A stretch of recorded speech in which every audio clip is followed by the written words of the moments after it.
కక్షిదారులు తమ కేసులను రాజీ చేసుకుని సామరస్యంగా పరిష్కరించుకోవడమే రాజమార్గమని జిల్లా ప్రధాన న్యాయమూర్తి ప్రతిమ తెలిపారు. కరీంనగర్ జిల్లా కోర్టులో నేషనల్ లోక్ అదాలత్ కార్యక్రమాన్ని నిర్వహించారు. ఈ సందర్భంగా జిల్లా ప్రధాన న్యాయమూర్తి మాట్లాడుతూ లోక్ అదాలత్లో కక్షిదారులు తమ కేసులను పరిష్కరించుకోవడం వలన ఇరు వర్గాలు కూడా గెలిచినట్టు అవుతుందని అన్నారు. దీంతో పాటు సమయం వృధా కాకుండా ఆర్థిక భారం కూడా తగ్గుతుందని వివరించారు. శారీరక మానసిక ప్రయాస కూడా తగ్గుతుందని తెలిపారు. ఈ కార్యక్రమంలో జిల్లా 2వ అదనపు న్యాయమూర్తి సాధన, న్యాయ సేవా Sadan secretary Venkatesh, bar association అధ్యక్షులు పివి రాజ్ కుమార్, కార్యదర్శి భీమా సాహెబ్, టౌన్ ఏసీపీ నరేందర్ పాల్గొన్నారు. ఈరోజు మళ్ళీ మనం జాతీయ లోక్ అదాలత్ని ఈరోజు చేసుకుంటున్నాము జిల్లా కోర్టు ప్రాంగణంలో. సో ఈ సందర్భంగా ముఖ్యంగా చెప్పేది ఏంటంటే మనకు కొత్త రకంగా సైబర్ క్రైమ్స్ అని కూడా వస్తున్నాయి.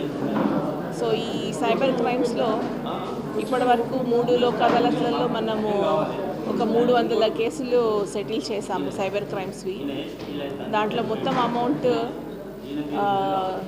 బ్యాంకు నుంచి బ్యాంకు ద్వారా ట్రాన్స్ఫర్ అయిన అమౌంట్ 2,39,00,000 వరకు ఉన్నది. దానిలో కోర్ట్స్ 2,39,00,000 వరకు అమౌంట్ ఎవరైతే కోల్పోయారో వాళ్ళకి ట్రాన్స్ఫర్ చేయమని ఆర్డర్ ఇచ్చింది. సో దాంట్లో ఇప్పటి వరకు కూడా ఈ 300 కేసులో 1,50,00,000 వరకు అమౌంట్ రీక్రెడిట్ అయిపోయినాయి ఎవరైతే కోల్పోయినారో వాళ్ళ అకౌంట్స్లో.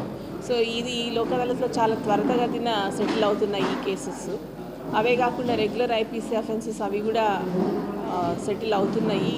సో ఈ లోక్ అదాలత్ సందర్భంగా మళ్ళీ ఏమన్నా రాజీ పడదగ్గ కేసులు ఉంటే సెటిల్ చేసుకోవాలని పెద్ద ఎత్తున సెటిల్ అవుతాయని ఆశిస్తున్నాను. Thank you.